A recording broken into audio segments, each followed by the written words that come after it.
Di zaman modern saat ini, semua serba mudah. Kita bisa belanja dari luar negeri, tahu kabar berita mancanegara, dan komunikasi dengan saudara di luar kota. Ya, itu semua karena teknologi. Teknologi yang mempersempit ruang dan mempersingkat waktu. Sadar nggak sih kalau itu semua merupakan dampak dari globalisasi?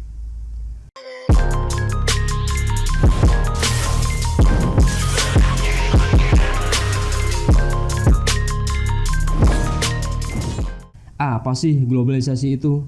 Apa saja faktor pendorongnya dan bagaimana dampaknya? Kalian tahu nggak apa itu globalisasi? Globalisasi adalah meluasnya pengaruh kebudayaan dan ilmu pengetahuan ke seluruh penjuru dunia.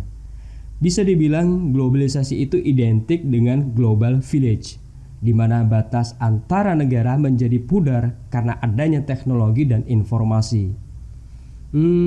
Lalu kok bisa ya menjadi pudar? Karena saat ini setiap orang bisa pergi kemanapun dengan cepat dan mudah menggunakan beragam transportasi modern seperti pesawat terbang, kapal pesiar, atau menggunakan kereta api. Selain dari itu, interaksi dan komunikasi lintas negara sekarang tuh gampang diakses melalui koneksi internet. Globalisasi itu tidak terjadi secara otomatis, tapi ada loh faktor penyebabnya, seperti ilmu pengetahuan dan teknologi atau IPTEK. Dengan IPTEK, akses informasi dan transportasi gampang dijangkau dengan cepat dan mudah. Dunia serasa tanpa batasan ruang dan waktu.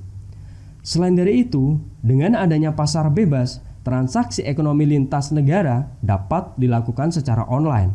Kita mudah belanja barang dari luar negeri hanya dengan menggunakan gadget. Faktor lainnya adalah migrasi atau perpindahan penduduk. Fenomena migrasi menjadikan warga lokal pribumi semakin terbiasa dengan adanya budaya asing yang baru.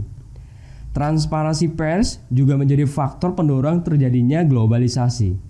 Kabar berita dari berbagai daerah saat ini gampang kan kita saksikan. Pers menjadi media penghubung informasi kepada masyarakat dunia. Globalisasi tidak terhindarkan karena ilmu pengetahuan dan teknologi akan terus berkembang. Lalu, bagaimana dampak globalisasi itu? Di sektor ekonomi, transaksi ekonomi menjadi lebih mudah dan efisien melalui e-commerce atau perdagangan elektronik. Akan tetapi menjadi masalah jika produk lokal tidak siap bersaing. Pasar tradisional ditinggalkan, yang akhirnya menyebabkan pengangguran bertambah. Kemudian mengakibatkan kesenjangan meningkat di masyarakat. Nah, itulah tantangan yang harus dihadapi. Sedangkan dalam kehidupan sosial, masyarakat menjadi semakin modern. Segala kebutuhan dapat dipenuhi dengan mudah melalui teknologi. Akan tetapi menjadi masalah jika masyarakat tidak memfilter budaya asing, menelan mentah-mentah budaya luar negeri yang kadang tidak sesuai dengan budaya Indonesia. Hal ini akan mengakibatkan degradasi budaya, dekadensi moral, dan munculnya paham radikalisme. Bagaimanapun sebagai orang Indonesia, budaya lokal harus dilestarikan. Jadi, kesimpulannya adalah globalisasi itu adalah sebuah keniscayaan yang tidak mungkin terelakkan. Tapi kita wajib melestarikan budaya Indonesia.